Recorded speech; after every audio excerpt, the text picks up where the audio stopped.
Hello, this is Nitin Dahad with the Times at ITF World 2025 in Antwerp in Belgium, and I'm talking to Mar Condor.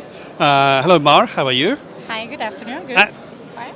And you lead, you work on these projects on multi-sensor integrated microphysiological systems, is that right? Yeah, that's correct. Tell us what that means and what are the key things you're showing here?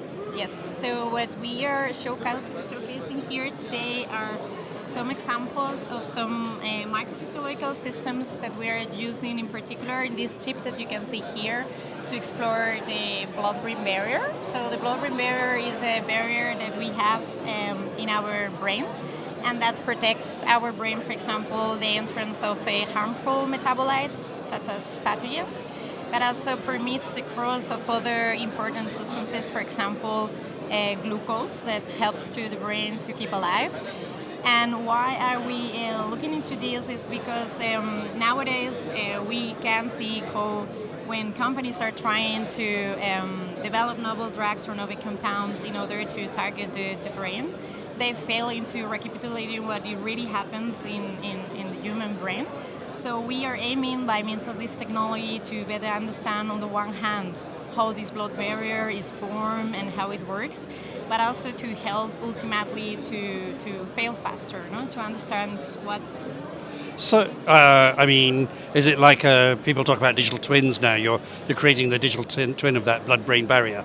Yes, exactly. So we really bring the biology and we really recapitulate like the different components of the blood-brain barrier. So the vasculature on the one hand, and then the brain. We bring the brain components. So we bring, for example, the pericytes, the astrocytes, the neurons, and the microglia, and we allow them to connect and to grow for a very long time. Okay. And by means of this sensor. What's a very long time? Yeah, very good question. So, yeah, depending on what you're studying, sometimes it's important to look at very short-term responses, for example, after 2 or 3 days. So we can, for example, explore these barriers, how they grow, and after 3 days, see how they respond under a certain treatment. Okay. But sometimes it's also important to look more at the long term, no? For example, what is the response of all these brain components or vascular cells, like endothelial cells, to any specific compound or treatment. Now, to do that, you're growing cells on a chip. That's the only way you can get some realistic simulation.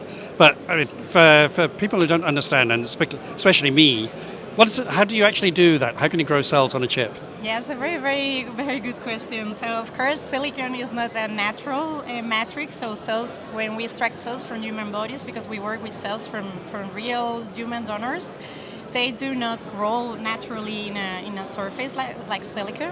So we need to kind of tune or tweak a bit the surface by adding some natural molecules so that we kind of let the cells know that they can adhere and that they can grow as they will normally do in our bodies. So you stimulate and encourage them to grow on the chip itself. Yes, let's say that. Yes. So we give them some sweets and we say, okay, it's safe. You can grow here.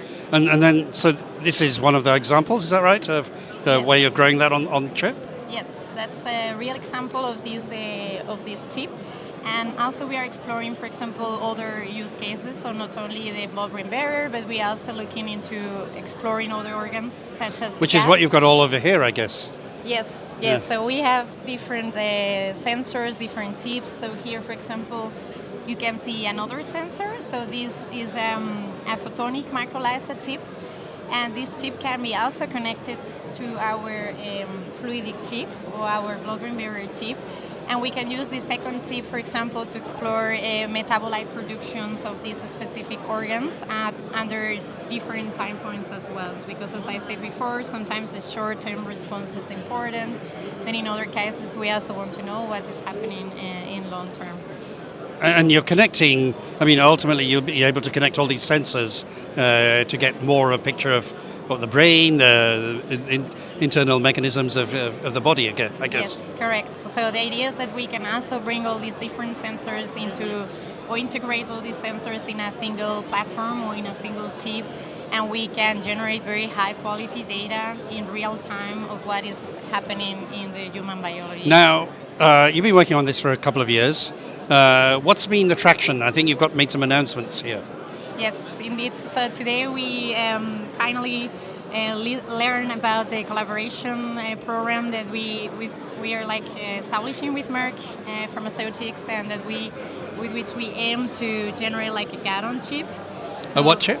GATs on chip. Okay. So like to explore the responses of our GATs, and also to test different compounds, molecules, and to see the effects on our GATs.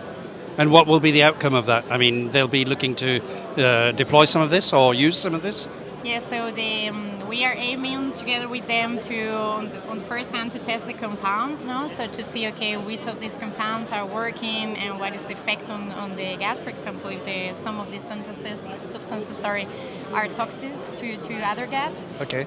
But ultimately, we can also look into other organs and to see how these responses or these drugs are also affecting to other organs. In case we will connect them together. What do you see as a future for this? I mean, is it exciting? What kind of things can you see in the future? Yes, I think there is a lot of momentum at the moment on this specific technology. So we know there is a need on the preclinical space in order to test novel compounds, because we can see that every year we invest more and more money, but less and less compounds and molecules manage to reach our markets. No? So we do see this technology as a key technology that potentially will help to fail faster and to bring novel compounds or novel drugs to our markets. And this is basically silicon sensors Yes. for microphysiological systems using real stem cells, real cells. Yes. Okay. So, So you're expecting to connect with more of the ecosystem, I guess, with pharmaceutical companies, etc. yes, so the idea, we aim, of course, to partner with other companies to potentially assess or to challenge this platform, and to prove the use of this technology. And what's your background here? You've been working on this for a while? Yes. So, well, I work with Micrysiological systems since almost 10 years for now. So I'm an engineer by training, but I'm passionate about biology for many, many years. Okay. So let's say I'm an interface between biology and engineering.